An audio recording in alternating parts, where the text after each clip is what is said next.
First off, rest in peace, neighborhood nip. I ain't crip, but I'm on that neighborhood shoot. Building business, it's that black owned. If you hustle, better hustle till your pack gone. If you work, better work till your back hurt. And if you rap, make it better than your last verse. Yeah, more lyrics. Stick and move, Javante. AJ, El Presidente, Eddie Kane University. Hill gon' heal, regardless. You, Buchanan, Bethel High School, by way of 3-Man Weave, LLC. Michelle, producer, based over here. You can catch this wave from the Marlins to the Mariners. Doing things you can't believe. It's the 3-Man Weave. Yo. Good afternoon. Good afternoon, man. Top of the morning. It's another episode of the 3-Man Weave, baby. And guess what? We are here at a new time, brand new, during the day, at noon on a Friday, man. You know, yeah, feels good. It kind of feels good. It feels good. I'm feeling refreshed.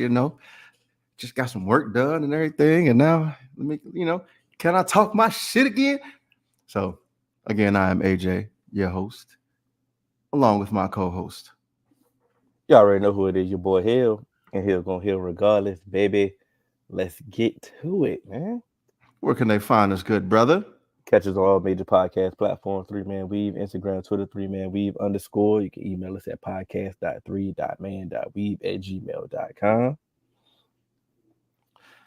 We're gonna go straight to it, man. Because I think I from certain conversations, I think we might have some different opinions on this, man.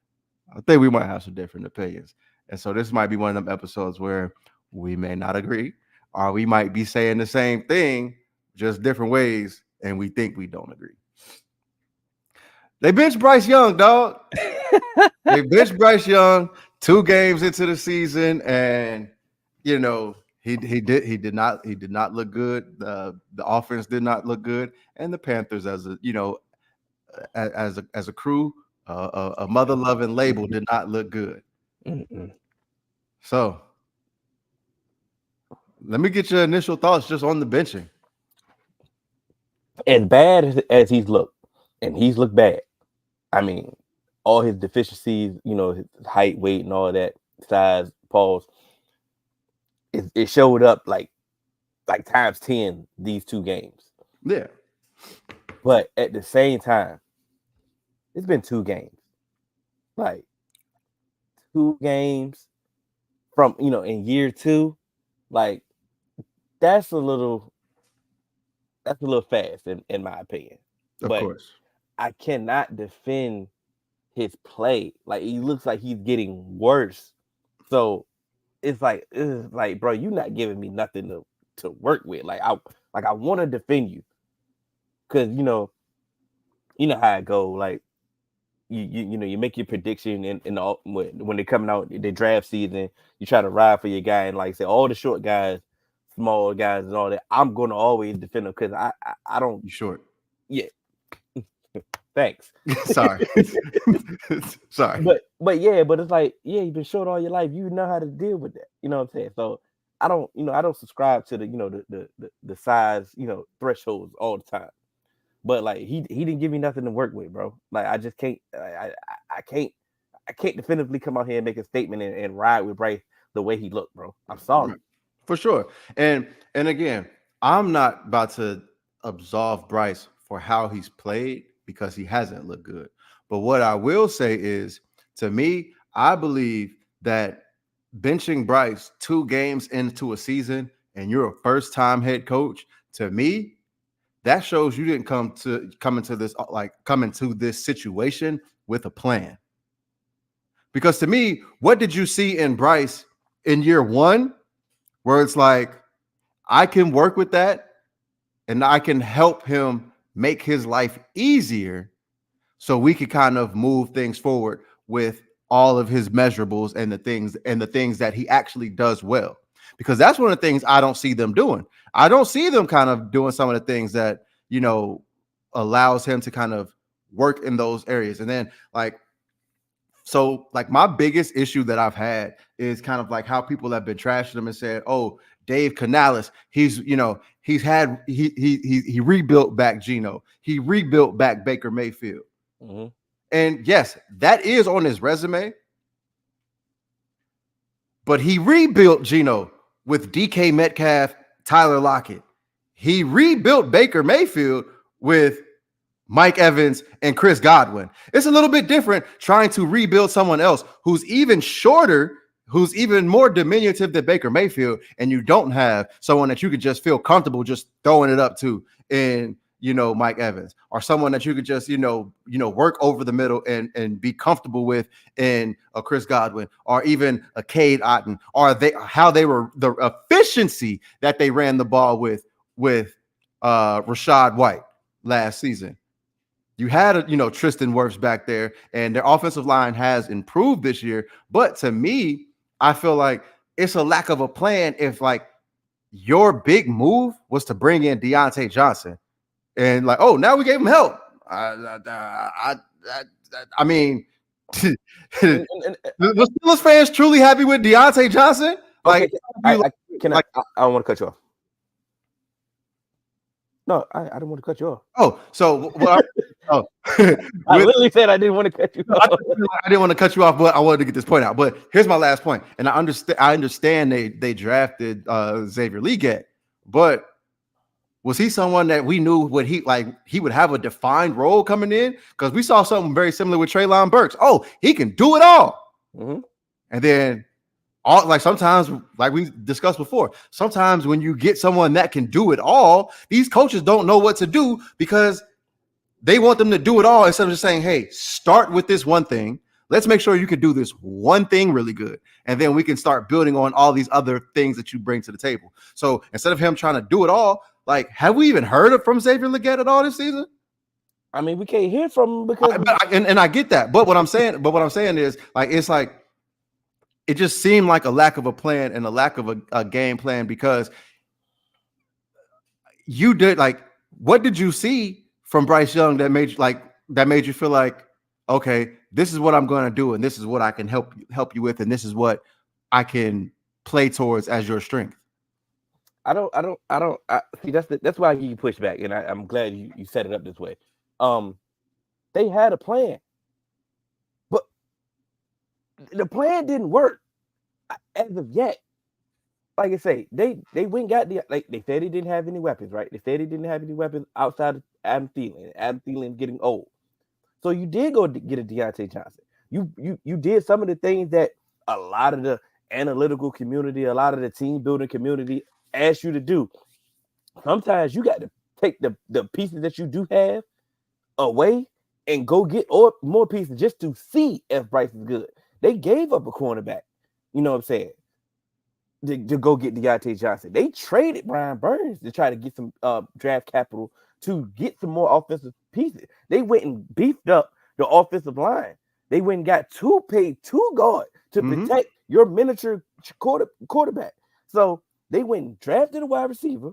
They went and traded for a wide receiver. They kept Adam Thielen. They boosted up the offensive line. They drafted a running back. They can't use him yet, but right. they did some things. They had a plan. Let's not say that they did not have a plan. No, and they went and got a coach because of what's on his resume should help what Bryce's deficiencies are based off his resume. So they went and got that.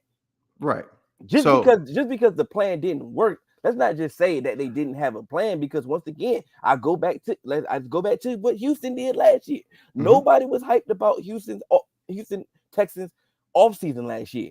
But when they got on the field, now all of a sudden when it worked, now all of a sudden they love what they did last offseason. Nobody was hyped for them to go get Dalton Schultz. Were you? Of course. Well, I did want Dalton Schultz, so it's a little bit different. And Dalton Schultz was a good player, but they did other miniature things that didn't. They went and got Noah Brown. Nobody was hyped about getting Noah Brown. Noah Brown had back-to-back 100-yard games last year. You feel what I'm saying? Like, people wasn't hyped about what the Houston Texans did, but when it worked, now all of a sudden they loved everything that they did. They remember they had all that cap space last year, and they didn't use all that cap space. They started getting minimum dues. Right. Because it hit, now all of a sudden the plan looks like it was the greatest plan of it. So don't just mess up. Sometimes your plan don't work. You're right, and I get that. And like what, but specifically though, what I mean when I talk about a plan, specifically what I mean is a plan actually for Bryce Young. That's what I was like really referring to, of saying like, what are your strengths and how can I help make you better? And like I get that. And but they also did the same thing when they got Frank Reich, who was supposed to help him as a quarterback and something. But again, that's one of the things that I've like constantly said, like, stop just trying to get these head coaches that are good with quarterbacks, because sometimes they're not good head coaches. And it may in turn hurt your team. So that's one of the reasons why I say, kind of what is your plan, for Bryce Young? Can you do those things and manage a team? Or like, did you need to get someone who can manage the team and then find someone, hey, you've been a quarterback coach in one of these systems and this and that, and I want you to specifically, design an offense around Bryce Young, and that is your sole focus. Because we've seen it on numerous occasions, and like I always bring it up with Lovie Smith. They fired him, and the Buccaneers was looking good, but Dirk Cutter, he works well with Jameis Winston. He was immediately gone after that. You get what I'm saying? You bring in Doug Peterson because Doug Peterson, he's going to work with a quarterback and this and that. He goes down there to Jacksonville. Mm-hmm. And to me, where Bryce Young is, when he was coming into the league versus where they had Trevor Lawrence, touted as, Trevor Lawrence actually might still be a bigger disappointment than Bryce Young, all things considered, because he was the next great, all-time great. And he's still out here looking like, damn, dog, like can we put this on your shoulders? And they gave him way more than they gave Bryce Young, and he's 6'4". So what I'm saying is, to me, if you have a plan and you're going to do these things for Bryce Young and help him, benching him 2 games into the season for Andy Dalton is very head scratching to me, because then where are you going? Because to me, let's go. Because to me, are you like, is your goal to win games like this year and just kind of be middling through the NFL, or are you trying to develop Bryce Young, or are you trying to move on from Bryce Young because he wasn't your guy? That's the thing these are questions that's going to be answered, because I made a conscious effort to start listening around the league more and more this year. Not this week. Just to hear what they was talking about when it came to, Bryce. It was saying basically they had to make this move because of the locker room, right? Right. And that's when you sit back, it sounds good in theory, bro. What we doing with this defense, though? And you got to answer that kind of a rhetorical. No, I know. That's why I'm just agreeing with you. Because the defense is ass. You know what I'm saying? Bryce Young ain't got nothing to do with the defense. Yeah, he ain't doing nothing on offense. Cool. And he may be putting the defense in tough spots. Yeah, cool. He ain't put him in that tough a spot. You know what I'm saying? This defense is ass. Yeah. You know what I'm saying? So I get it, but Thielen and the receivers and the offense, and they sitting there like, okay, man, we dialing stuff up, and he not pulling the trigger. He not doing this. He not doing that. Like, how can we cannot believe in this guy? You know what I'm saying? So I cannot, with credibility as a head coach, continue to put him out there with him looking this bad. I can subscribe to some of that. Right. But my thing is, in all our life, we ain't never seen, we gotta bench you so you can develop. We never seen this type of developmental process. Of course. And that's what, and to me, like, I can't remember who we were talking about, but it's similar to like a head coach. I think it might have been Sirianni. Like, hey, dog, once you lose a locker room, do you get it back? You can get it back based off winning, but the moment some adversity hit, they gonna start questioning, because, like I say, they seen your fastball. You know what I'm saying? They seen your go-to move, and it ain't work. My thing is, we seen similar. It was kind of similar to Zach Wilson, in a sense, right? They went and got Aaron Rodgers, and he was supposed to sit behind Aaron Rodgers to figure whatever he got because he had talent, right? His skill set is still there. Right. And it was supposed to go, okay, it's Aaron Rodgers, we're gonna sit behind you, and then once Aaron Rodgers get up out of here, you can come back. That was the original plan. That's the only time that you could see a situation, okay, it possibly could work. Obviously, we know what happened. Aaron got hurt. Zach wasn't went out there and still was trash, blah, blah, blah. But I'm saying that was the original template of the plan. This right here, bro, we talking about Andy Dalton. Andy Dalton ain't about to the offense may start to look competent. Let's say that. It may look competent. It may look like some of the things that they were trying to do. Maybe Andy could do, but at the end of the day, Andy ain't about to go out there and win no games. They ain't about to win no games for real. So not enough to like for it to matter. Yes. So what are we really doing? So my thing is, let's get right into it, bro. Go ahead, cut your losses, bro. And again, to me, this just also kind of goes back to, bro, it wasn't like y'all was on a trajectory to just be a quarterback away. Why did y'all trade all of that when you knew Caleb Williams was coming out the very next year? You get what I'm saying? Like, I still like, and that's the thing. And so, like, to me, and what's going on, Dallas? But I would, and yes, I can hear you. And so, to me, that's just one of the things. Like, yes, you know, it's time to cut your losses. But if you cutting your losses, what's up with like Canales? Because like, did you sell a bill of goods that said, "Hey, I'm going to take this job because I can make Bryce Young into who we think he is. Frank Reich wasn't doing his job, this, and that." Or is it like, oh yeah, I'm a quarterback guy, and so, you know, just get me a quarterback and I'll change this around.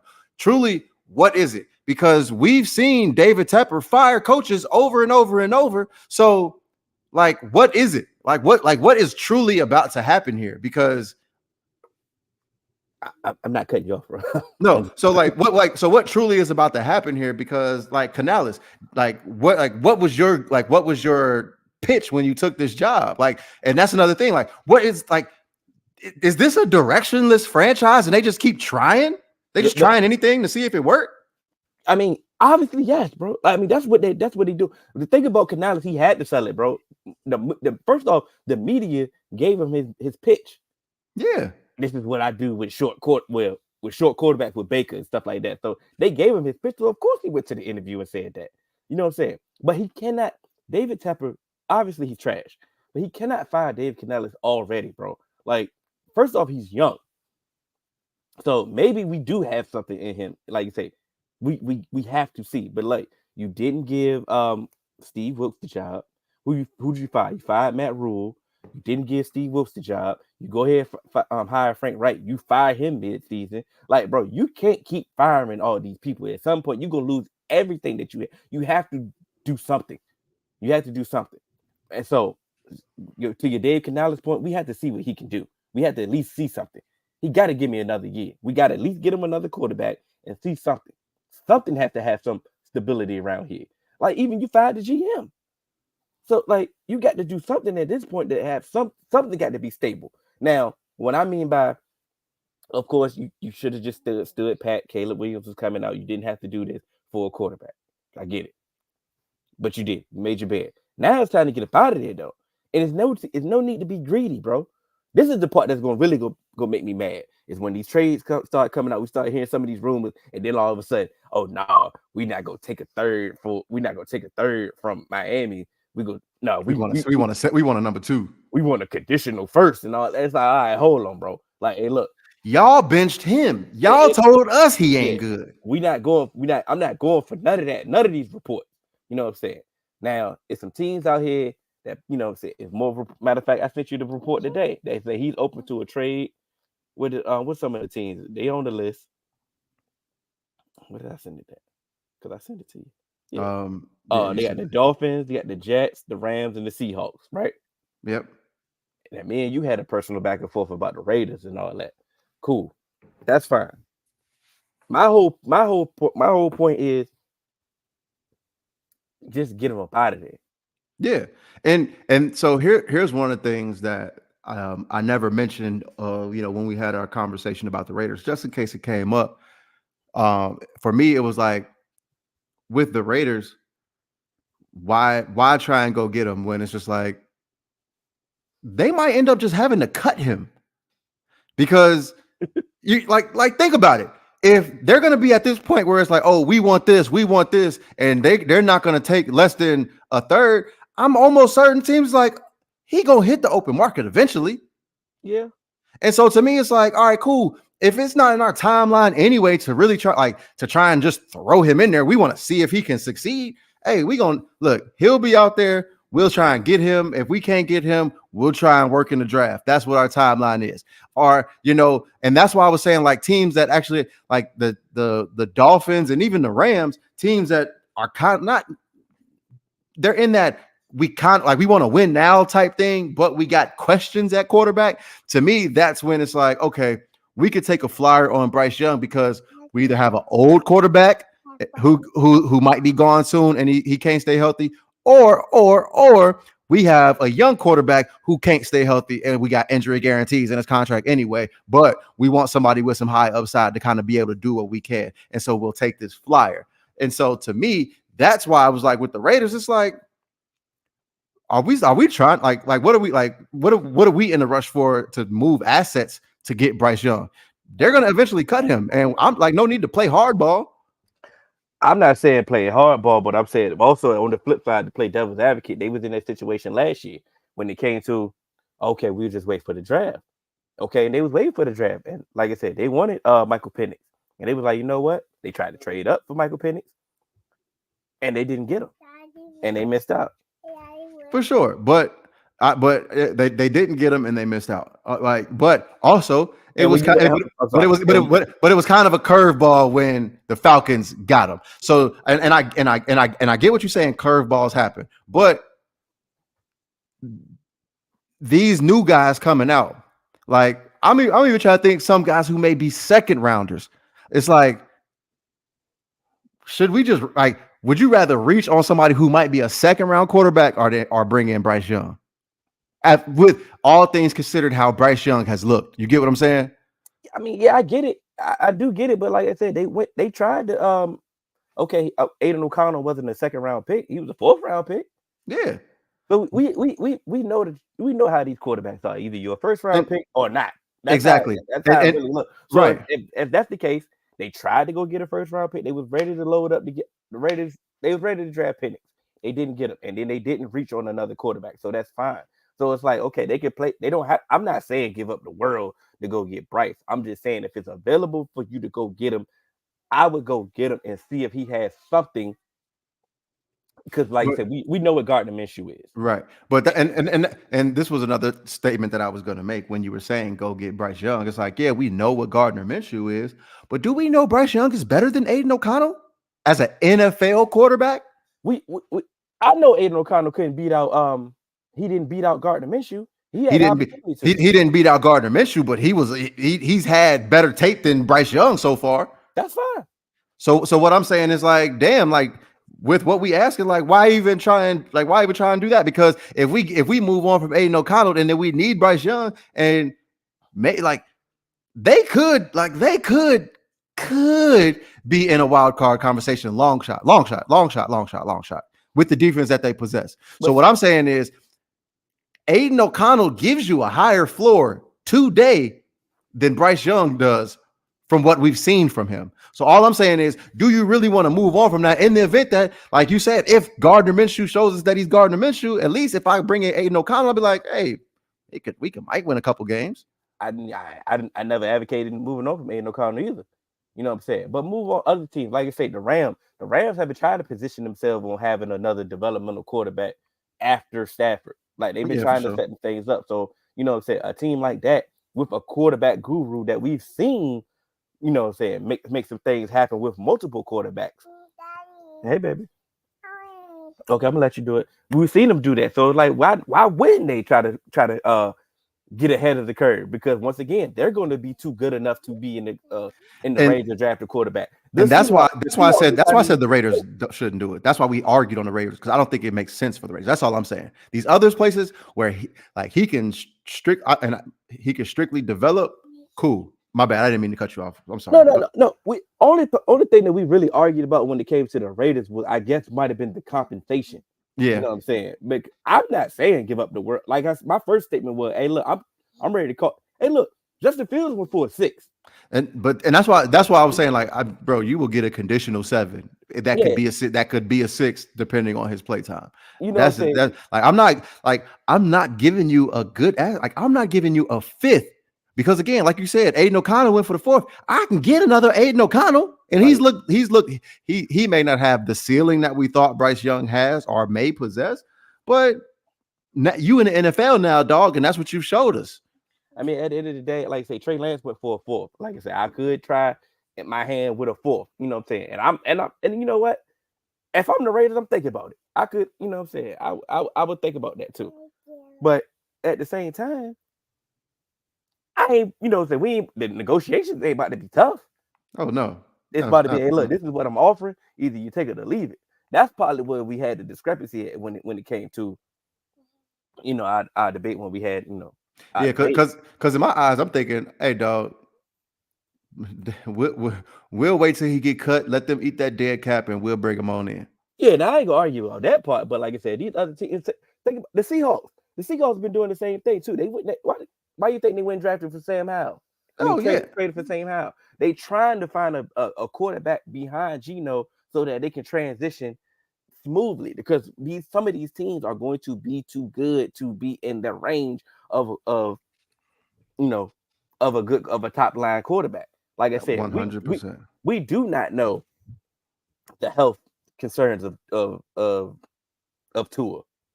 It makes way too much sense based off the skill set that Bryce has, based off the offensive scheme that Mike McDaniels runs. We talked about it last week, the hypothetical that we threw out that all of a sudden almost became reality this week. Because oh my God, I started hearing it so many other times. Like it was actually funny. But for a team that I understand their cap situation, you know, they were trying to, you know, realign that. But for a team that's trying to win, that could probably keep the system afloat. Yeah, I would really think long. I would think hard about that. Yeah, and so and that's why I say, like, I'm not opposed to, you know, teams going after Bryce Young, but to me, it's got to make sense for that team's timeline. And to me, I don't know if like the Raiders are there just necessarily yet, and I don't know like if they have this, like, you know, they have the offense in place to do it. Yes, giving him Devontae Adams would definitely be a big thing and a big boost to him. But it's like the way Bryce been looking, I'm not trying to put Devontae out there after what he had to do with Jimmy Garoppolo last year. So it's like, hey, dog, I get it. Let me just get you somebody. You at least have the volatility of Gardner Minshew when he had those Gardner Minshew games where it's like, I can go off of 12 catches, 113 yards or something like that. You know what I'm saying? So so fine. But with Bryce, it's like Bryce is he's a mini Tua, Dad, almost. I'm sorry. He's a mini Tua almost, because it's just like he's even shorter, doesn't have the strongest arm, and you know, he kind of, you know, has the anticipation to get the ball out quick kind of stuff. So he might fit there, but I don't know if you could just drop him in there and have him ready. And that's the problem, because he might have to be ready at the drop of a dime with the way things go with Tua. So that's the only thing where it's like, you kind of is that actually good for his development in a sense? You get what I'm saying? Where it's like, we want you to sit, but you about to sit behind somebody where you got to have your shoulder ready at the drop of a dime. You on mute. You could subscribe to some of the things that you could say when he needs to he about to develop some of these bad habits. He needs to get some of these bad habits out. You know what I'm saying? It's all that. I get it. But you know, I don't want to repeat myself. We got to move on. It's just things like you said. It's going to piss me off. I'm telling you. once they started reporting on, the whoever, the Bears offered a 7th round pick for him, and they like, nah, we don't want a 7th round pick. We want a 3rd. It's like, all right, bro. Like, come on, bro. Like, y'all benched him in week 2. And that's what it comes down to. Like, hey, you benched him. Like, it's not like, we've come knocking. It's just like, hey, if y'all don't want him, we'll see what we can. It's like a yard sale. Don't come charge me full price when you put this out. You put this teapot in your front yard. You trying to get rid of it. Yeah. So just because it say you want $3 for this tea kettle, dog, I got 75 cents for you. Add it to your account, or I'm cool. I can leave. I can walk away. I don't need this tea kettle. I can go get a brand new one. They make new ones every day. Every day. So, like, you know what I'm saying? So that's really my only thing. Good. Right. Look, they make trash quarterbacks every day. Bro, every day. Look, Bryce looking like NFL DJU right now, dog. Matter of fact, yeah, look, we could find another Bryce. like literally right now we could find it. Bro, you can get somebody's backup right now that may be better than Bryce Young. Bro. Because when Tua went out, we both mentioned our backups, didn't we? Jake Browning and Cooper Rush. Like, hey, we've seen Jake Browning, we've seen Cooper Rush. I'd pay more for them than I would with what I've seen from Bryce Young right now, strictly off performance. Thank you. All right, man. Hey, you guys say we're about to move on. Say move on. Oh, moving on. Say it loud. I'm black and I'm proud. Say moving on. Okay. There we go. We got some undefeated teams, man. Man, we should be on this list. I feel it. Okay. We're not doing stop that, girl. All right, we got the Texans. We got the Chiefs. We got the Bucks. Shouts out to our guy, Ryan in the building. He been in the building. Yeah, shout out to the undefeated Bucks. We got the Steelers, Fast Five in the building, Curtis in the building. We got the Bills, we got the Chargers, we got the Vikings, Saints, and the Seahawks.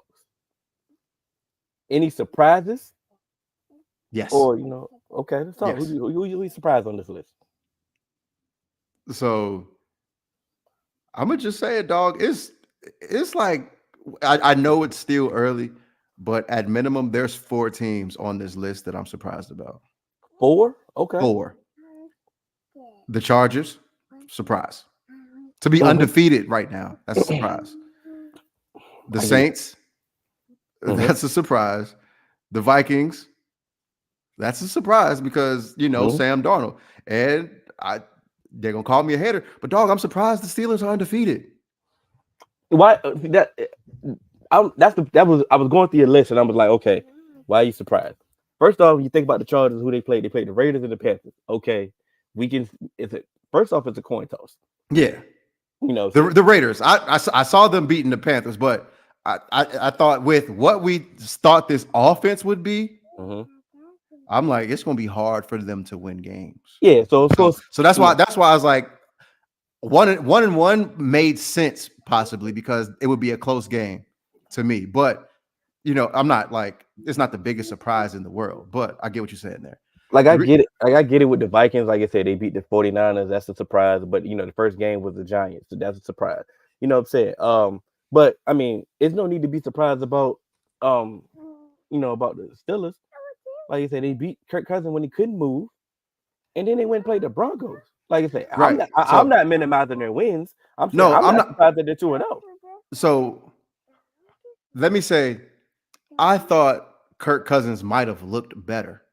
That's all I'm like. I thought the Falcons offense would have looked better, but week 1 weirdness, man. Stuff always happens because Kirk came out, and even though he don't look like, he can move or anything like that, he did look a little bit better in that Eagles game. Bro, he looked 180 degrees better. And that's what and that's all I was saying. So to me, in my mind, I thought Kirk would look more closer to what he looked like in the Eagles game than he did, when he played Pittsburgh. And so it Okay, was just like, oh, not, and I thought, regardless of how Kirk looked, I thought with Zach Robinson, they would be able to move the ball, run the ball, and kind of, do some of the things that Kirk does, and love you too, baby. it doesn't require him getting out of his spot and stuff like that, because I thought they would be able to put up points, even though we know how good the Steelers defense is.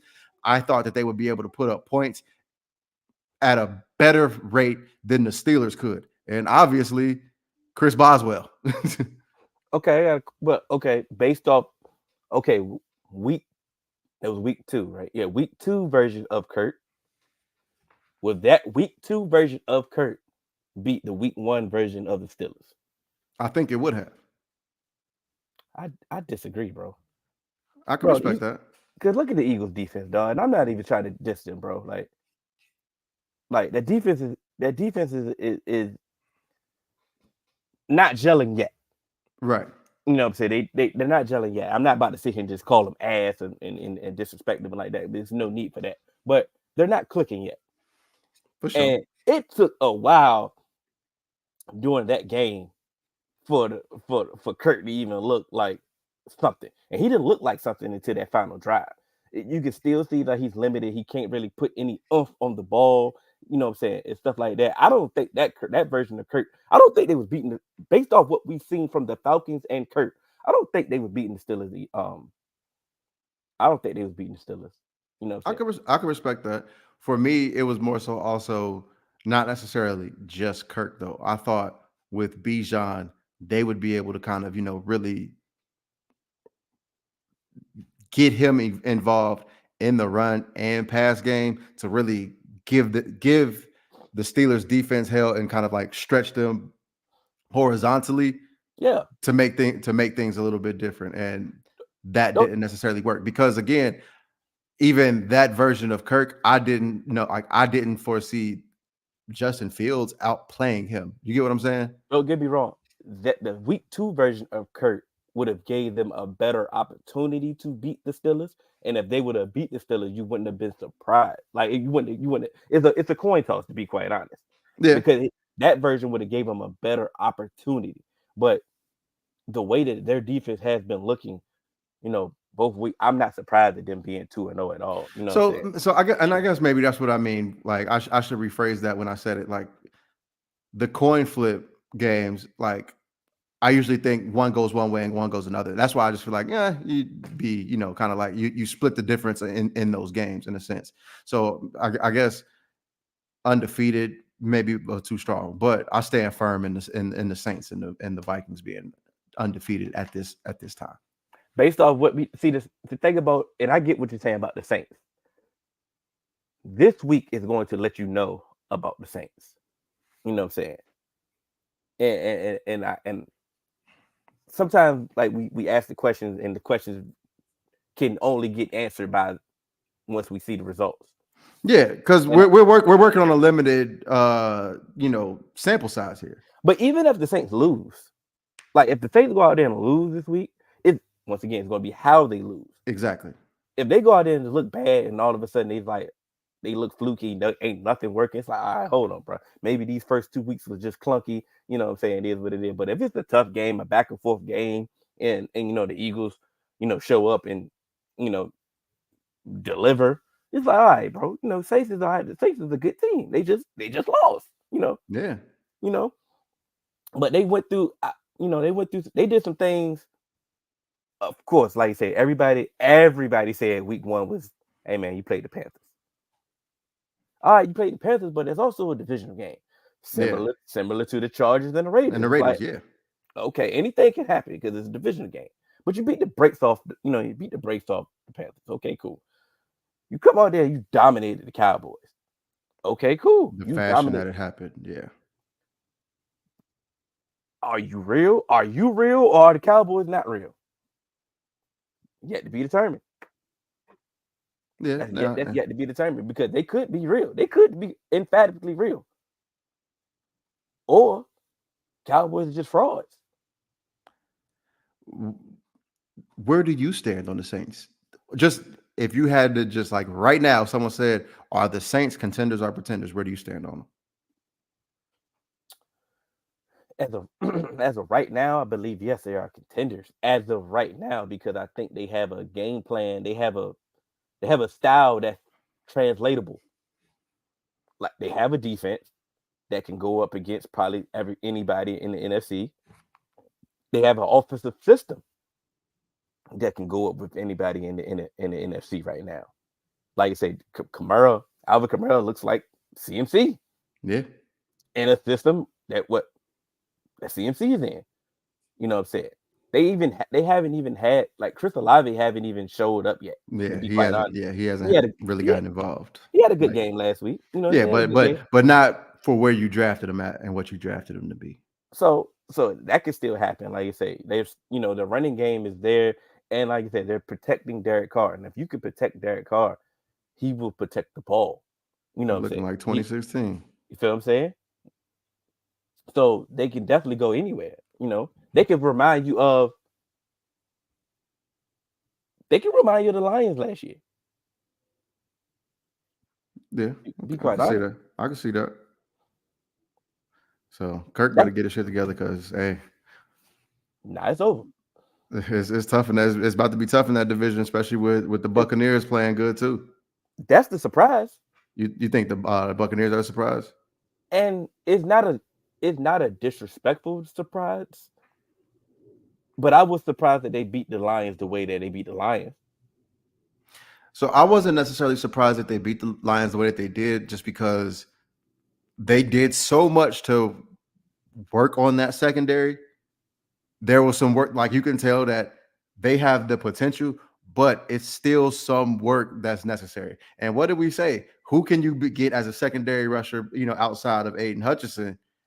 Aiden Hutchinson was out there, bro. He had an Adrian Claiborne game, and you just could there was and it didn't necessarily, I won't say it didn't matter, but you can say it did not flip the script, because it's just him. It's just him. So if no one else out there can, collapse it and clean up some of those other things that he's doing that he doesn't get home, it didn't stop it. And it didn't stop Baker Mayfield from getting Chris Olave 600 yards. Chris Godwin. Yes. But the game Aiden Hutchinson had was supposed to dominate this game. 100%. Not dominate. Supposed to wreck the game. It's supposed to wreck it, but right here, what Curtis said, the DBs are the Lions' weakness. That's a sad part, because if you have that performance, if you got 95% of teams have that edge rusher performance, a lot of times they win. But your DBs kind of were so they were so outmatched, it felt like it didn't necessarily matter. And Terry, I believe in Terrion Arnold. I believe he's going to be a really good player. Mm-hmm. But he was in hell. at the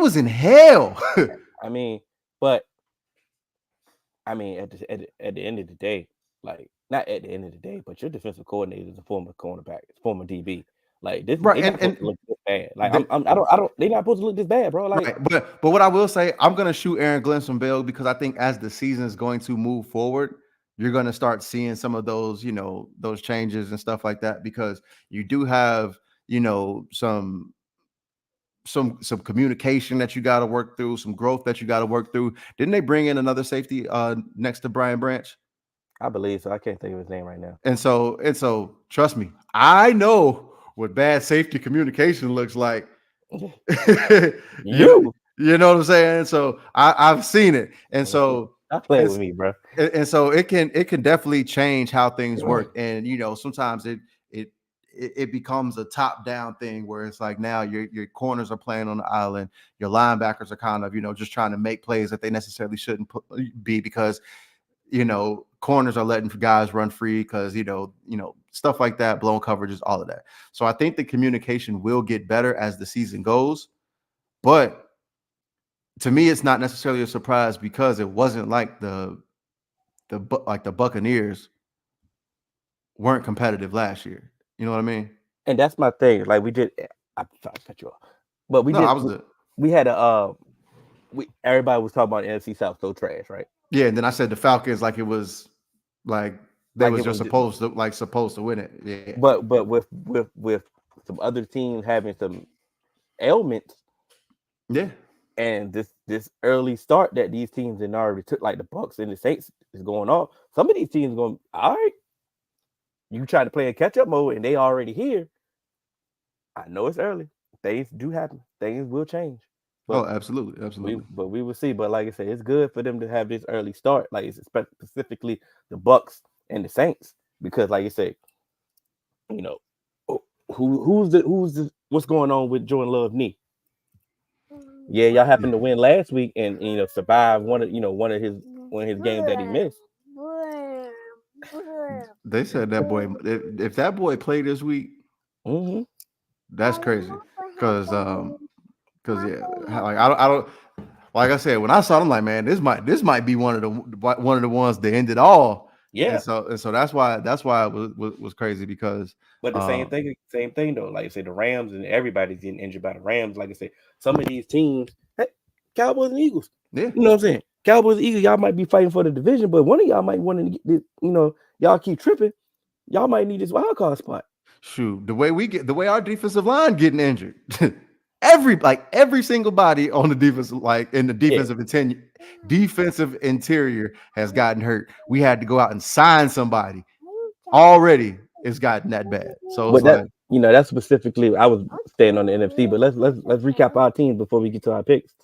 Like, you want to go first? You want me to go first? Yeah, I'll go first. And I kind of thought that this is what would happen and why I was so frustrated about how that week 1 game went. Because it's like we're gonna actually look like something now, but we're gonna already be in an 0-2 hole. Like to me, with this first month of the season, if we wanted to really be, looked at as a Super Bowl contender and try and, get, a hold of the AFC North and be in the conversation for the NFC, I mean the AFC, like the number 1 seed in the AFC, you wanted to come out of this month 3-1, and it was so doable. And you let that slip away out of your hand because you just look like you look like a complete mess. You look like one of the worst teams in the NFL week 1. And it's like now you're 0-2, and then you gotta hope that don't no craziness happen, and then you can finish this month 2-2. You get what I'm saying? Because like before you go to Baltimore, because then that's really gonna matter. Mm-hmm. And whoever kind of wins that game of Baltimore, the other team, you can't slip up the rest of the season if you want to be considered in this thing. Like if you end up like, what is it? 1-4? Yeah. Like you're client, like you are in a tough spot. Even if you 2-3, that's a tough hole to climb out of with some of the teams that you have in the AFC that can, be, in this thing when it comes to a wild card and stuff like that. And so that's why, like, it was frustrating, but it was good to see the offense look better and the defense, even though we still couldn't stop the run, it gave me hope because it's like, all right, we missing a ton of guys, but we also made plays when it mattered. All things considered, even if some of them were wiped off the board.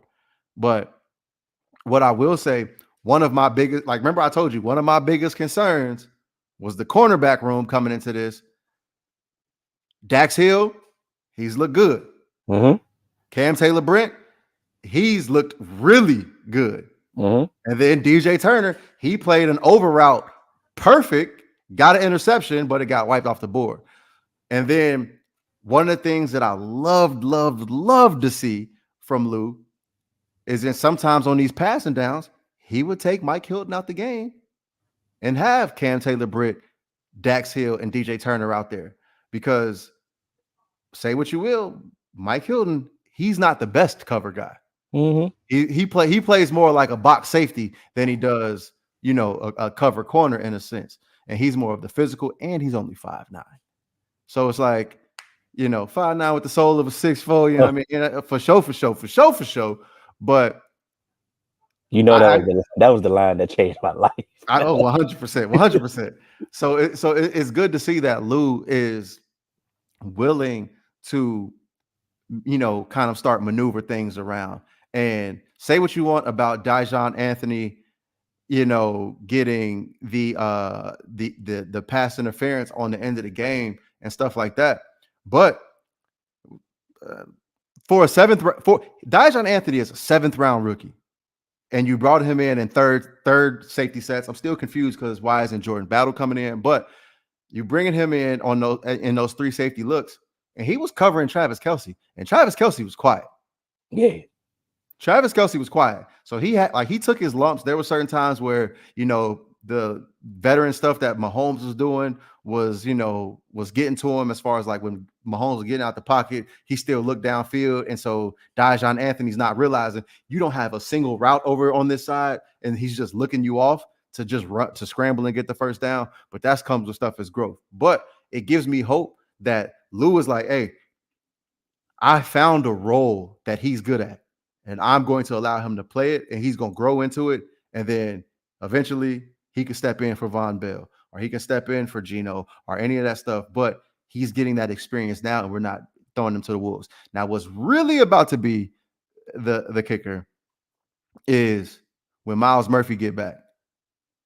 Sam Hubbard came off the field some for Joseph Osai, but I want to see him get him off the field for Myles Murphy too, and allow Trey, and not take Trey Hendrickson off the field, because now we starting to know, hey, Trey, dog, you need to have that Max Crosby motor, which he does. Yes. But you the game record, because he really could have ended that game on his own. Similar to like what we said about what Aiden Hutchinson, his performance should have did. Trey Hendrickson could have had 2 more sacks in that game, maybe 3.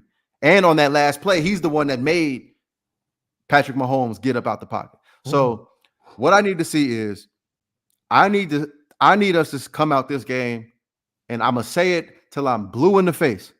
Start fast, put points up on the board, stop burning possessions, and get up out of here and just look dominant. Look dominant, man. And on both sides of the ball, look dominant. And that's my recap. I'm sorry I took so long. Hey man, gotta get your itch off, man. I was so proud of myself last week, man. Like, I didn't get upset. I didn't rant. I didn't let it ruin my night. I didn't let it ruin my Monday. I didn't let it ruin my week. You know what I'm saying? I watched everything I needed to watch, listened to everything I needed to listen to, got the answers on some of the questions that I had, and just took it for what it was. And I was like, man, maybe I'm turning over a new leaf, and maybe I am so disconnected of I'm emotionless when it comes to what they did to me, this offseason. I mean, the playoff loss and to this offseason. I would want to ask the Saints, if I could ask the Saints, I'm like, what made you do your game plan the way you did it? Because nothing that Mike Zimmer showed said to go to just do everything that they did last year to destroy this last year. It's like, did you just have the confidence that, hey, you got to show me, dog? And when they didn't show you, you was like, okay, I'm gonna continue doing what I do. That was the question, man. I mean, we went out there, all the negatives that we had in the offseason showed again in week 2. Like you said, our defensive tackles, terrible. They got exposed. I mean, they was getting thrown out the club on multiple occasions. Yeah, it was 330-pound men getting tossed out the club, one-on-one. They was 180 pounds. And then on top of that, they know for a fact that Trayvon Diggs can't, he's not a willing tackler. So of course that outside zone is coming to him. You're gonna have to make a decision, dog. Is he gonna press it inside, or you gonna make a tackle? Sometimes he was pressing it inside, and guess who won't inside? The defensive lineman. They next to the mic. And then sometimes when they did their job, he didn't make a tackle. You know what I'm saying? Mm-hmm. Then on top of that, then the linebackers couldn't do what they wanted to do because they got, the offensive linemen get to the second level. Then the secondary was looking terrible because they don't know what to do. They got to play the run, And then, of course, play action is going to get you. I mean, that cover 2 shot from Shaheed should have never happened regardless. Yeah. I don't care what coverage what you was looking at. I mean, he running right directly to you on cover 2. That's you're designed to be there. Exactly. Offensively, the same thing. Let's take away CD, especially with no Jake Ferguson. Make somebody else beat you. They didn't make nobody else beat you. It's the beauty of it is that it was week 2. Yes. So you'd be like, you know what? And y'all got to win on the board. Yeah. We ain't 0-2. Sorry, but it's like what you in there. So the thing about it is week 2. It's like, okay, either you can hurry up and you know what you got to fix, you know what's wrong with you, and you go fix it, or everybody continue to do this to you every week. Yeah, it's gonna be a long season. So it doesn't help that, it doesn't help that we got the Ravens this week. Yeah. Or it doesn't help that we got the Ravens this week. You know what I'm saying? It's only 2 ways to look at it, But the beauty of it is it's only week 2. Yeah, and that's the thing, because one thing where it's like you said, the beauty of it, you got the Ravens, so you might be able to get your confidence back, and they might just do what they've been doing and only give Derrick Henry, 13 carries, and you don't really got to worry about it. And also, it's not like the Ravens aren't a flawed team as well. Mm-hmm. So it's like now it's kind of give and take, and so now it's giving you some time, like some room to kind of try and exploit some things as well, because they have some things where they need to improve also. And I think Curtis and I might only agree on one thing in this world. Please beat the Ravens. And that's the thing. We can beat the Ravens. They have some deficiencies they got going on. I mean, the Raiders proved it. They can be beat. But once we do see, they don't play. Yes, baby. You want my glasses too? Lord. She want to be Little Hill for real. The thing that people do, they don't play the same way that they play us. You know what I'm saying? Yeah. They secondary been getting, bro. Devontae Adams went crazy last week. Brock Bowers went crazy next week. So you would think, oh man, CD about to go off, right? I about to go off, right? What's the status of Ferg? He should be playing. He should be back this week. So I think that's going to help, because you've seen what you can do with Brock Bowers and Devontae on the field against them. Mm-hmm. You can. CD gets used in those similar ways as Devontae, where you can move them all over as well. So hopefully, y'all can do the same thing and kind of exploit the same things, move them all around. Put him on the same side as Jake Ferguson. Also, stretch the defense and put some stress on them. And Dak is better than Gardner, so let's see what you can do. Especially, try and kill him up the seam. Just stay away from Kyle Hamilton, please. And that's the thing. That sounds good in theory. Trust me. I know. I know. But it's gonna be funny. It's gonna be the season thing. Like, even Marlon Humphrey hasn't looked like himself. He's been giving up a lot of plays. He's not looking like the Marlon Humphrey. He's gonna look like all pro next week when we play.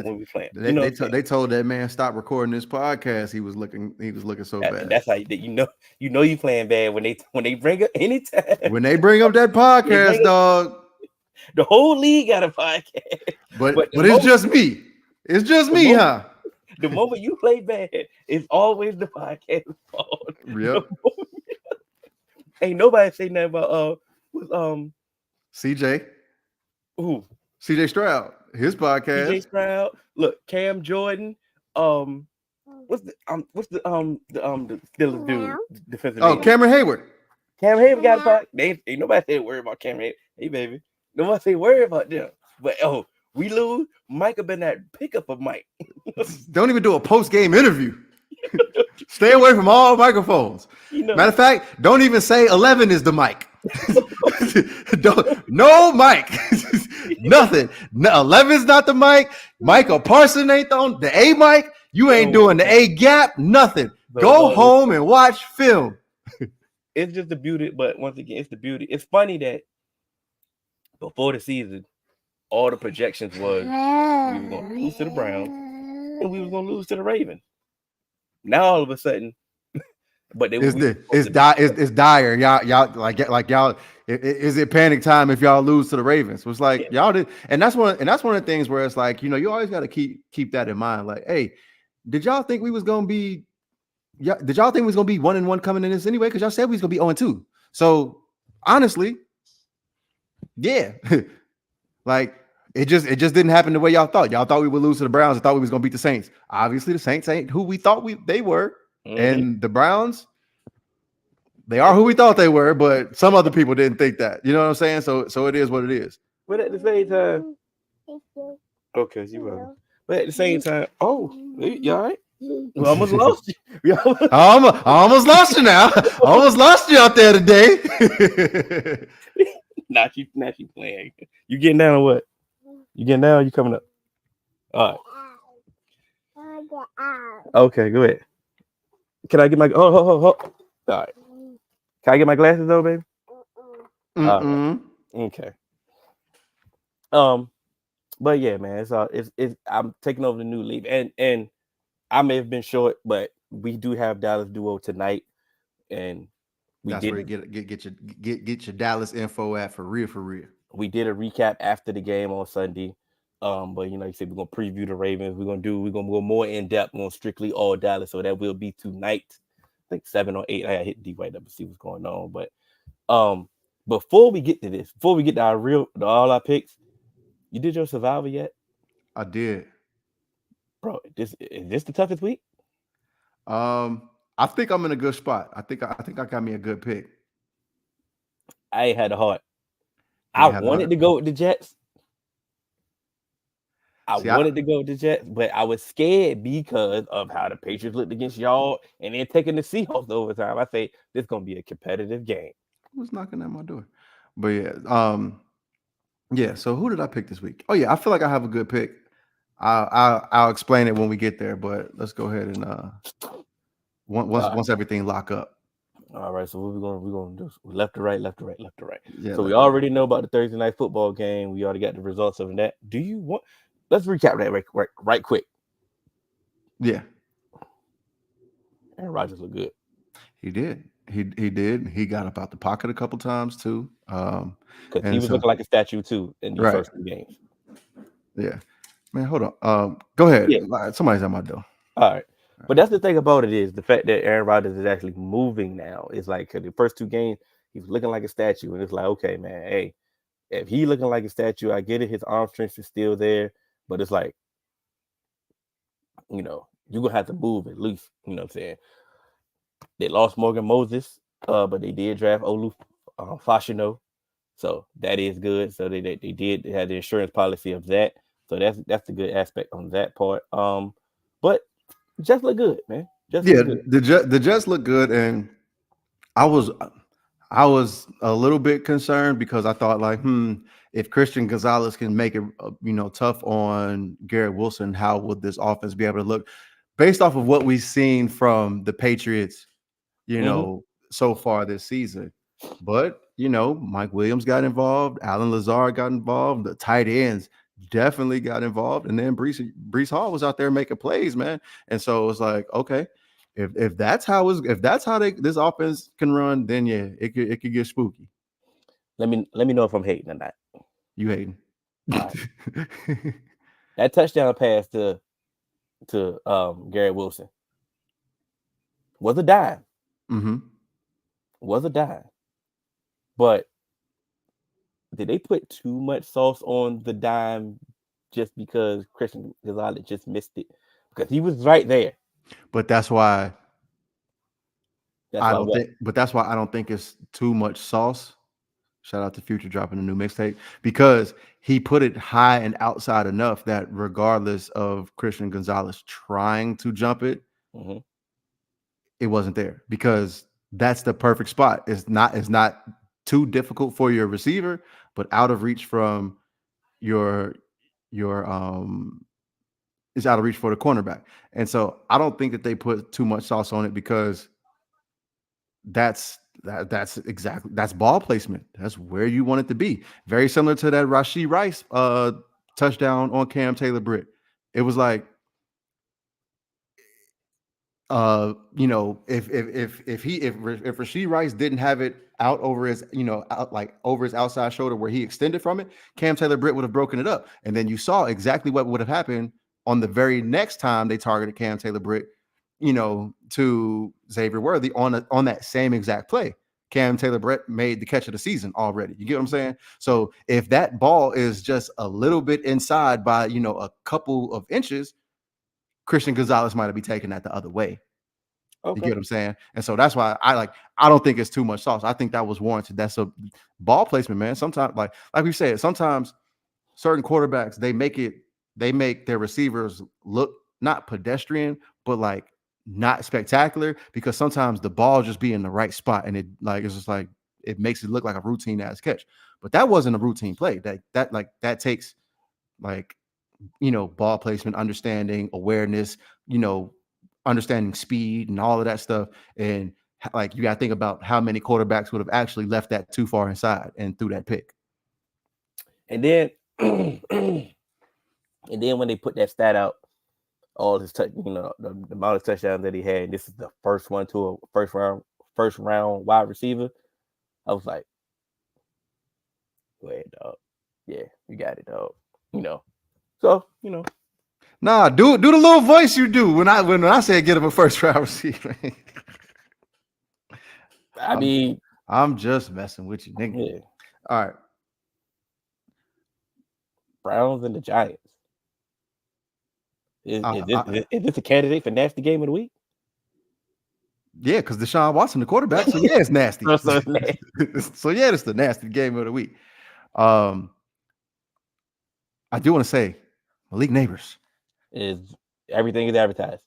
He's that guy, and so I think because of Malik Neighbors, they can score points, maybe. But I think because not score points, but this is going to be one of the games where it might be you want to bet the under, depending on what the under is, because I don't know if the Browns can score points. So this is definitely the nasty game of the week, but I am going the Browns. I'm going to Browns as well. And then they just showed you don't have to score a touchdown to beat them. So it's like, yeah. And we do know the Browns defense is way better than the Commanders defense. Yeah. It's better than I do want to see if we get Miles, like how much we get Myles Garrett matched up with Andrew Thomas, or are they just gonna be like, hey dog, go to the other side? I mean, even if he's matched up against Andrew Thomas, like, we'll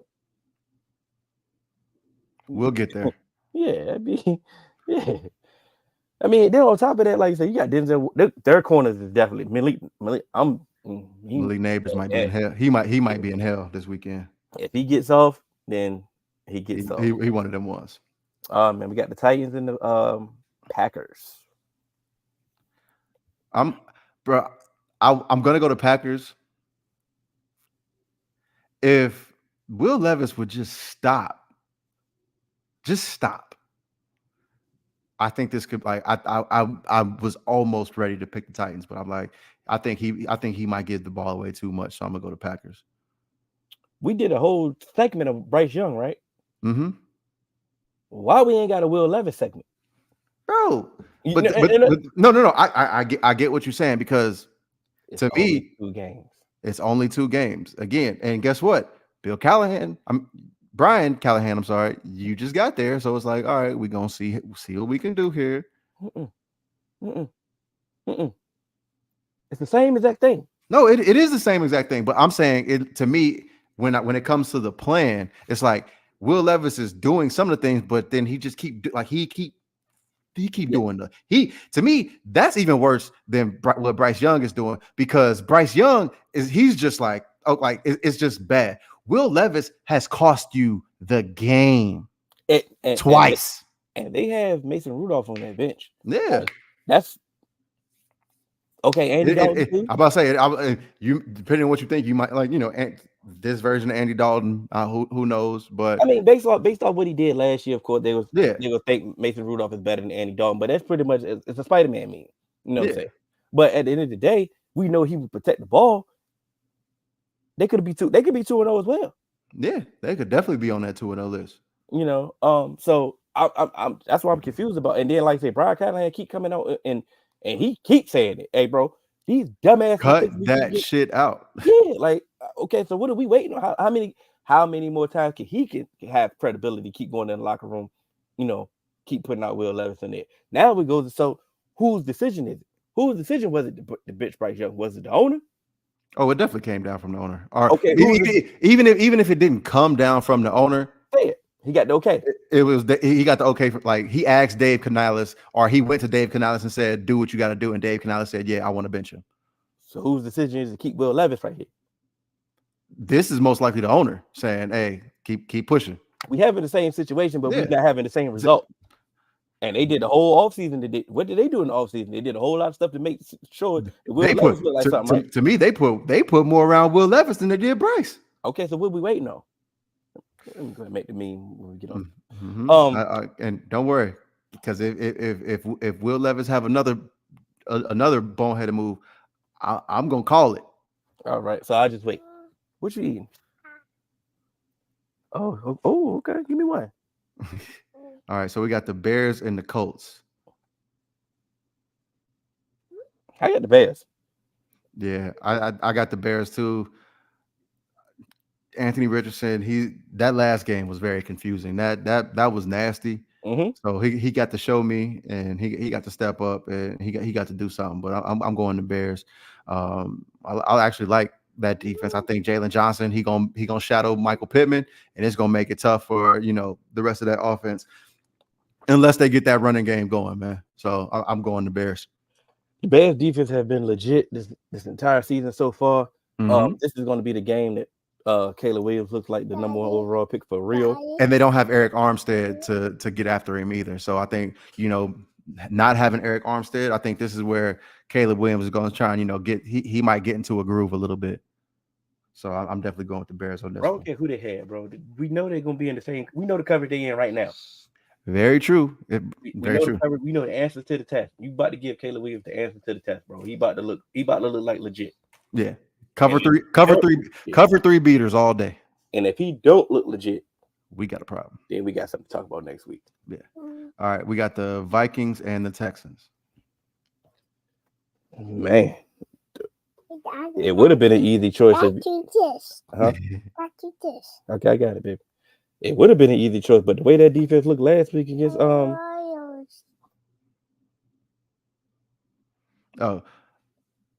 you on mute? I can't hear you, but I had to, because what are you doing? Stop. I got the Texans though, but it's gonna be a tougher game than what we thought. Yeah, it's definitely gonna be a tough game, and also seeing what Brian Flores did to that San Francisco 49ers offense, I think he's gonna give some of them looks, and he's gonna do all that crazy stuff.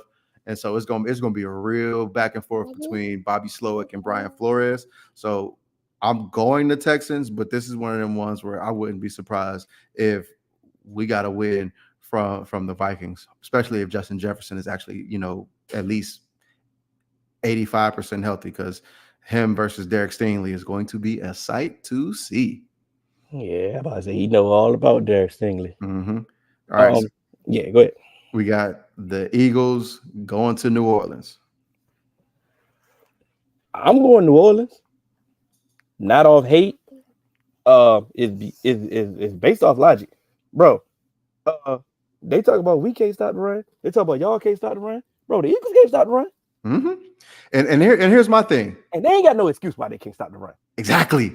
And my thing is, if the Saints come out with the playbook that they had against y'all, it's gonna look even worse, because we just saw what the Falcons did to the Saints. Mm-hmm. So this could be one of them games where it's like, oh, send it out. You might be able to send this one home early if they come out with that same game plan. So yeah, I'm going with the Saints with this one. And like you say, they do have they have a defense as well. Like you say, you really can't run on the Saints as well. And Jalen Hurts, he's prone to make the mistakes. And you got Lattimore and Adebo. And if AJ Brown don't play, he not. Yeah. And we seen how that offense looked anemic when it came to who gonna catch a pass other than Devontae Smith and the who the dude they picked up the Culver? Who? Yeah, Who? exactly. Exactly. So it's like it's not going to get ugly. But it has the potential to. It has the potential, but it's not going to get ugly. The Eagles going to do enough not to let it get ugly, but they may lose the game definitively. If that makes sense to you. Yeah, I get what you're saying. Oh. But they also could come and get it together and win. Yeah. But, that's the weird part about it. That's football, though. You know what I'm saying? Yeah, that's exactly. That's football. Got the Chargers and the Steelers. Who scores a touchdown first? The funny, I seen some of the hype going around with the Chargers, and they was ready to give Jim Harbaugh his flowers already and everything. I'm like, bro, look who they played. And I don't want to hate and be like, I didn't want to do that. But it's like, bro, like, come on, man. Like, let's wait. I get it. I know we in a rush to be right with our picks and opinions and all that. I get it. Just give it some time. Let it simmer. This will say more about the Chargers winning than it would about the Steelers. I'm there with you. When we talk about storylines and all that, right? Yeah. But I do have the Steelers winning. And it means nothing if the Steelers win storyline wise. But it means everything seeding wise, because like I said, their schedule gets tough and they keep piling up these wins. It's only going to help them out. Yep. What I will say is this is one of them games that I'm going back and forth on. I have the Steelers currently, but come game day, I may mess around and switch to the Chargers. Who knows? But like I said, I got the Steelers right now, and to be quite honest, we talking about teams going after Bryce Young. Somebody might come calling for Russell Wilson, because I don't think Russell Wilson is going to be playing for the Pittsburgh Steelers. I think if you were going to play Russell Wilson, it would have been you starting the season with Russell Wilson, and if he's not showing you what you want, then you move on to Justin Fields type thing. But I don't think that they're going to necessarily go from Justin Fields to Russell Wilson personally, because of kind of like the rushing upside that Justin Fields also offers you. So I think Russell Wilson's calf been good. That's why you seen him with shoulder pads on the corner. I mean, on the sideline, he went full Jameis Winston. So I think they're going to roll with Justin Fields the rest of the way. So I think that quick, who would call for Russell Wilson? I don't know. Maybe the Tennessee Titans. God damn it, because. But yeah. So there's that. But here's the thing: the reason why, if they don't trade him, it's going to be a story all exactly, and that's not even all offseason, all season. I mean, that's what I meant. Yeah. But they're making it a story, right? Because they just won't come out and say Justin Fields is our guy. Yeah, they wait. It's like they're waiting for a loss. Yeah, it's like, oh, we lost. Offense ain't look good. Let's go to rest. And I think that potentially may mess up their season. Exactly, I get what you're saying, but that's their fault. Mm-hmm. If they make it an issue. But who's to say Tomlin make it an issue? But it's a media issue, it's an outside issue. Like I said, I still watch most podcasts and they still talk about it every week. Like the people are bringing it up every week. Like they're winning, they're 2-0. Why are we talking about anything else? Yeah, but it's okay just because you're winning to understand that you do have faults. Because it can rear its ugly head once things get tougher. Because just like you said with some other teams, who did you play? If you're doing this with some of these teams that you've played, when they get a little bit tougher, you're gonna have to score some touchdowns. I want to fix my fault with some wins. 100%. I want to fix my fault with wins, but while winning, I mean, right, 100%. Bucks and the Broncos. Come on now. I'm going to Bucks. Yeah, Bucks easy. Hey, why Bo Nix ain't benched? Can't bench him. You can't. But it's funny. You starting to see the tea leaves of Sean Payton overrated. Because I was rolling with Bill when everybody was saying, "Oh, he couldn't do it without Brady." I was rolling with Bill, so I'm praying on your downfall, dog. I was on this early. For sure. It's okay, man. I say especially once you ended up drafting goddamn Bo Nix. Yeah, you targeted Bo Nix. That was your guy. That's when you showed me. Oh, you don't know what you're doing. Hey, baby. All right. Next up, we got the Las Vegas Raiders versus the Carolina Panthers. And you know what's crazy? This is one of them. To me, this is one of them sneaky games where you might get that spark of changing the quarterback.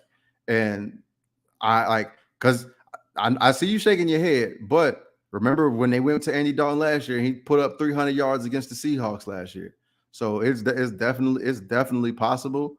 I think the offense is going to look more competent, but because that defense is the defense, because that defense is the defense, and Max Crosby gonna have that boy in hell.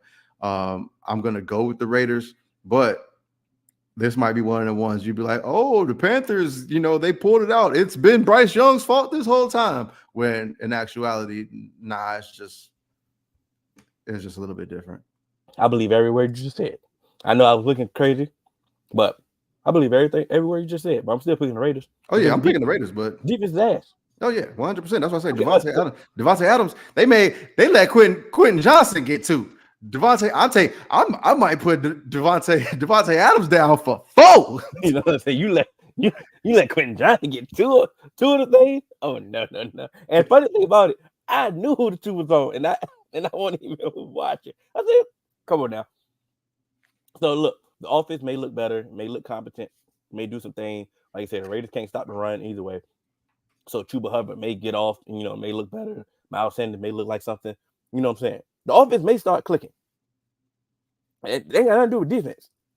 Mm-hmm. Yeah. It got nothing to do with the defense. Because you ain't gonna score every time. Yeah. Oh, we know you ain't gonna score every time. You ain't gonna score every time. So, exactly. Yeah. Go ahead and take the Raiders. Like we still talk about Andy Dalton, dog. Trust me, I know. Yeah, I know, bro. Seahawks and the Dolphins. I'm going to Seahawks, man. Yeah, Skylar Thompson, yeah, sure. Seahawks. Yeah, we know what time it is. Ravens and the Cowboys.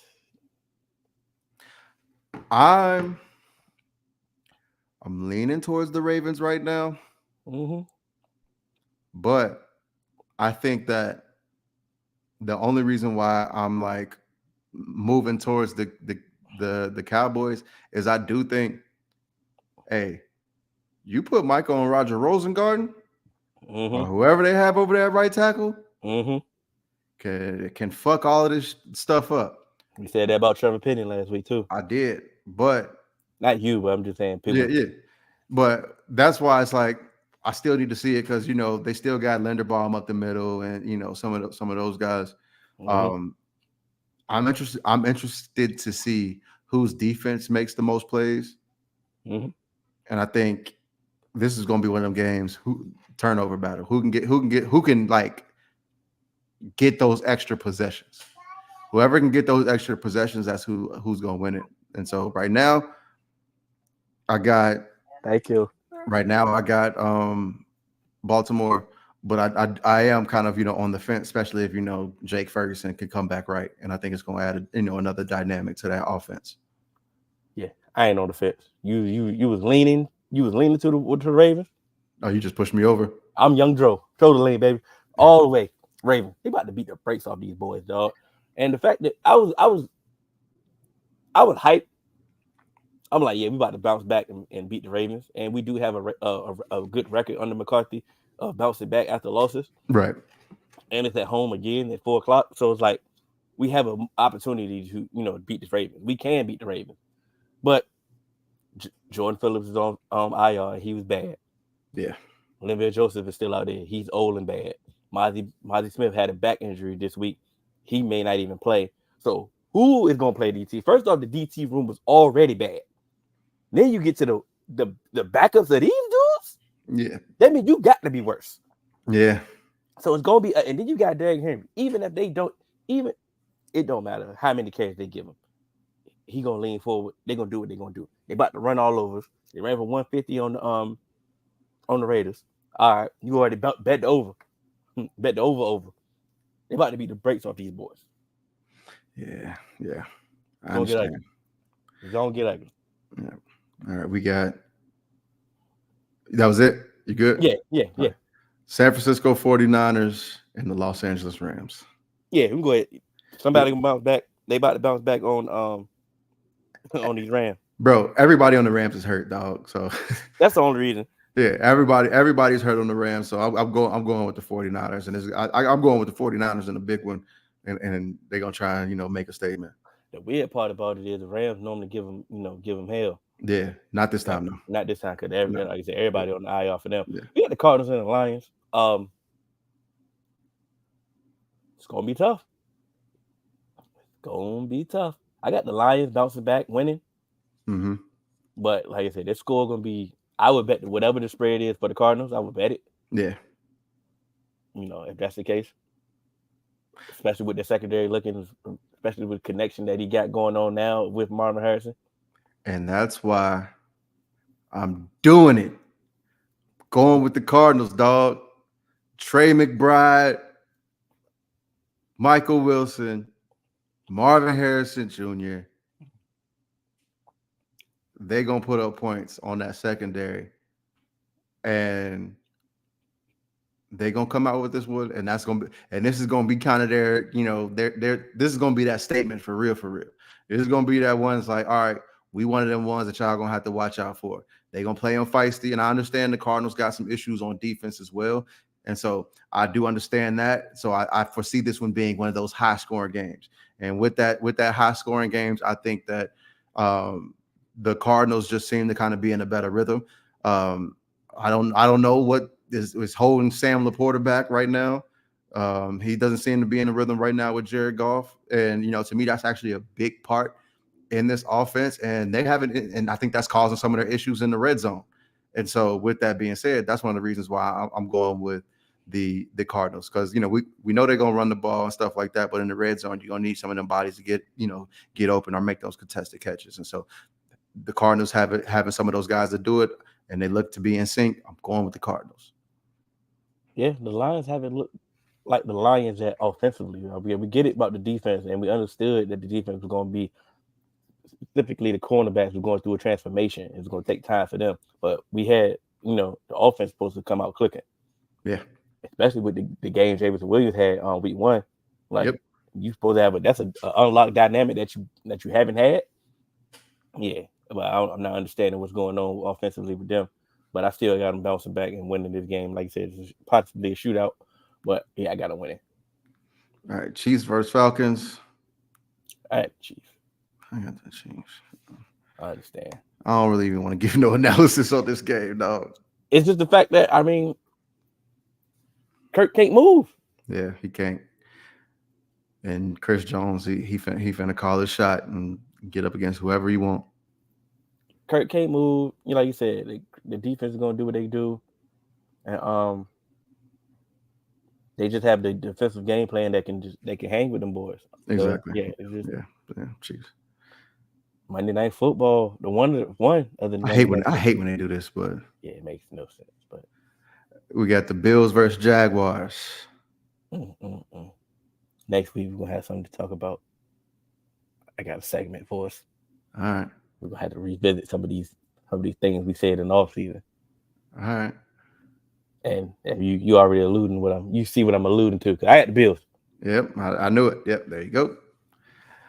I'm going with the Jaguars, man. To me, I think this is going to be one of them games where they don't make that dumb mistake of running a double move in their own end zone. Like, come on, guys.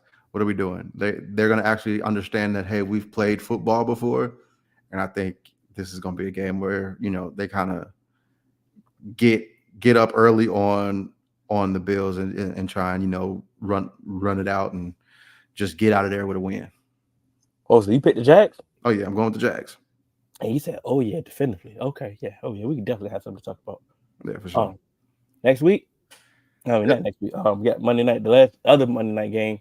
We got the Bengals and the Commanders. We have to win, dog. This is a must win. This is a must win game.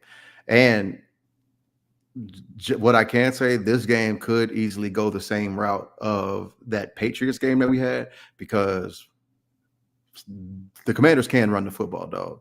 Yeah, but they can't stop nobody. But they can run the football. And if we do like we did against the Patriots, where we blow, our very first 3 drives of the game with 3 and outs, Mm-hmm.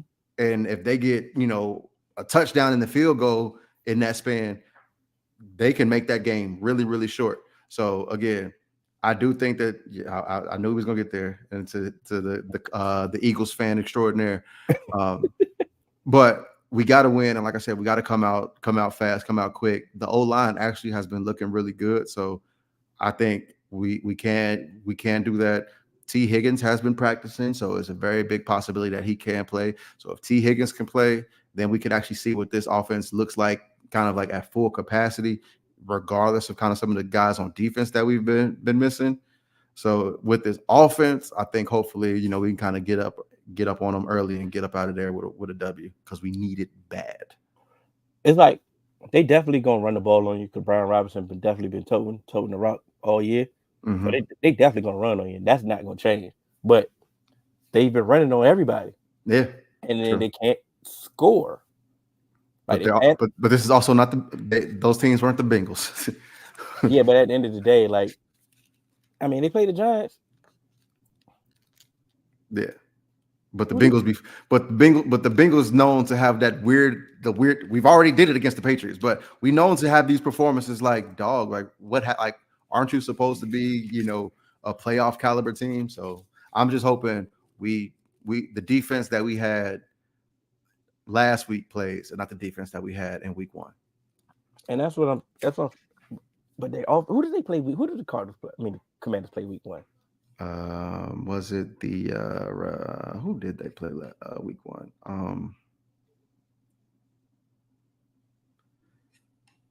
I can't remember. Yeah, they were supposed to win though, wasn't they? Let me see. No, they won't. Not they were supposed to win, but they was I got the schedule. Hold on. All right.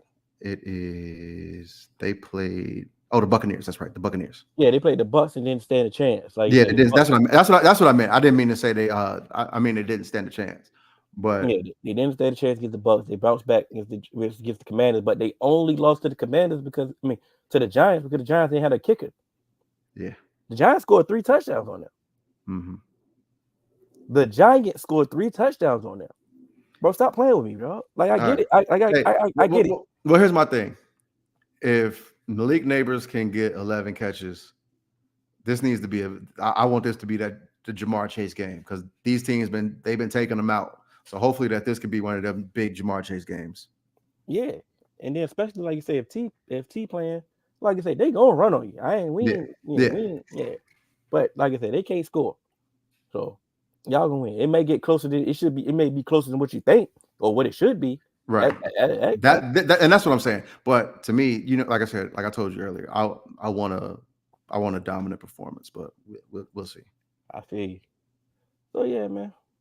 I got y'all. You got y'all. You never told me who was gonna be your survivor pick. I think I got mine now all of a sudden. But yeah, I can tell you if you want.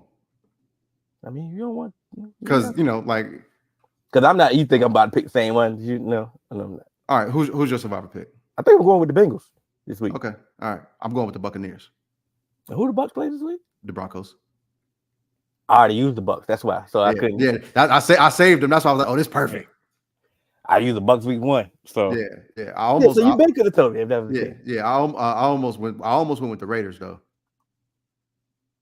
Okay. But against the Panthers. But I'm like, that feel a little weird. Yeah. It feel a little weird. So I'm gonna stay away from it. It do feel weird. That's why I was like, this is a nasty week for me. And I was scared. Like I said, I was scared against the Jets. Pick the Jets. I was like, I should pick the Jets. And I was just scared. So I'm like, I ain't gonna do it. Yeah. hindsight always 2020. But this episode 152, 252. I'm sorry. You know what I'm saying? Y'all catch us all major podcast platforms, 3Man Weave, Instagram, Twitter, 3Man Weave _. You email us at podcast.3.man.weave@gmail.com. I'm Hill, that's AJ. Y'all the fours. Some of y'all the 5-5.